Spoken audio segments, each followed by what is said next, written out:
Assalamualaikum warahmatullahi wabarakatuh. Kembali lagi dengan saya Madani Tani. Apa yang ingin saya informasikan tentang video ini yaitu tentang budidaya tanaman pare dengan perawatan yang minim, namun kondisinya bisa lebat, buah juga banyak.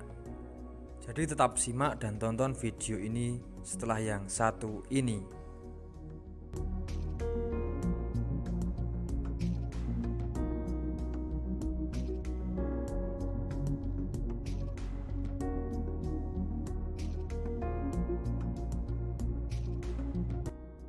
Baik sahabat petani semua, seperti biasa sebelum kita masuk dalam konteks pembahasan tentang budidaya tanaman tersebut, alangkah lebih baiknya kita simak dulu seperti apa kondisi tanaman yang ada dan kendala-kendala yang terjadi.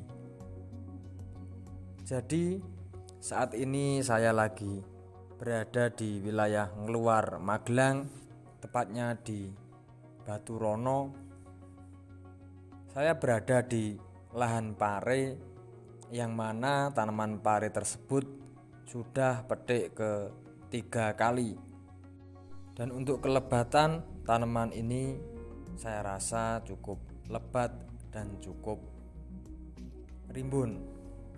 Untuk perawatan lahan itu yang pertama yang mau saya jelaskan. Lahan ini adalah lahan bekas tanaman cabai, namun kondisi pengolahannya cuman sebagian tanah yang ada di permukaan paling ujung itu tanahnya dicangkul antara ujung kiri dan ujung kanan, itu dicangkul, diratakan. Kemudian setelah diratakan, tanah tersebut direndam dengan air kurang lebih 5-1 minggu.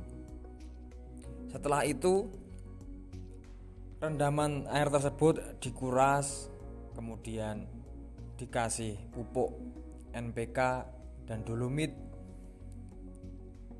Setelah dicampur dengan pupuk NPK dan dolomit, tanah tersebut dikembalikan di bedengan sebelumnya. Kemudian di lubang-lubang tanam itu diberikan pupuk SP36 dengan semanggi. Harapannya dengan setelah nanti tanaman mudah cepat beradaptasi. Terkait pengolahan tanah cuman sesimpel itu ya teman-teman.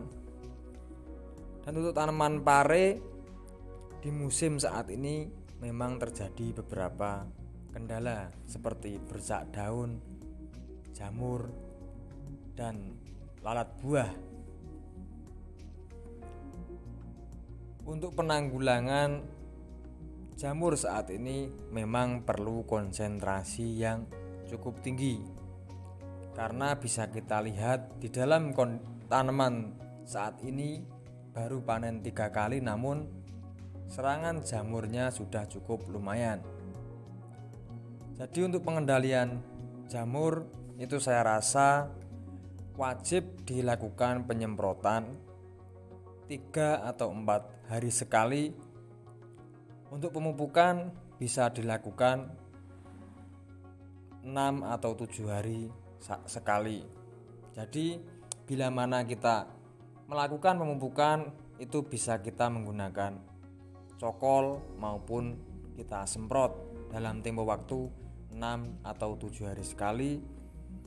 Namun untuk penanggulangan jamur itu wajib 4 hari atau 5 hari sekali.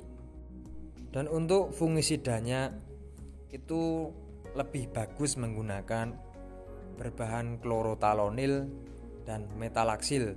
Jadi untuk klorotalonil itu bersifat kontak, metalaksil bersifat sistemik. Keduanya dicampur atau dioplos nanti per satu tank 16 liter itu menggunakan 3-4 sendok makan. Jangan lupa menggunakan penembus juga. Dan pemupukan itu wajib diminimkan unsur nitrat atau nitrogennya. Yang lebih bagus pupuk melalui pupuk semprot, pupuk yang instan, karena bila kita kocor pada saat musim penghujan itu saya rasa kurang efektif. Kendala-kendala bercak bisa kita lihat seperti di depan kita ini. Di samping kita melakukan penyemprotan, kita juga harus memilah dan memilih beberapa daun yang sudah terjadi serangan, yang lebih dari 50% serangan itu kita potong, kita buang atau kita bersihkan dari tanaman agar daun-daun yang sudah terjadi serangan tidak merembet ke daun yang atas.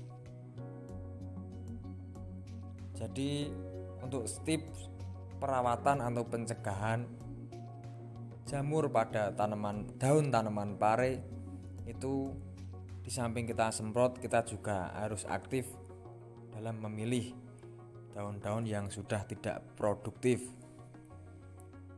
Jadi buat sahabat petani semua yang saat ini lagi menanam tanaman pare, bila mana terjadi kendala seperti yang saya informasikan tadi tentang bercak daun ataupun jamur, itu jangan panik, karena dengan kita yakin insya Allah dan dengan kita rawat akan memenuhi keberhasilan sesuai dengan yang kita harapkan.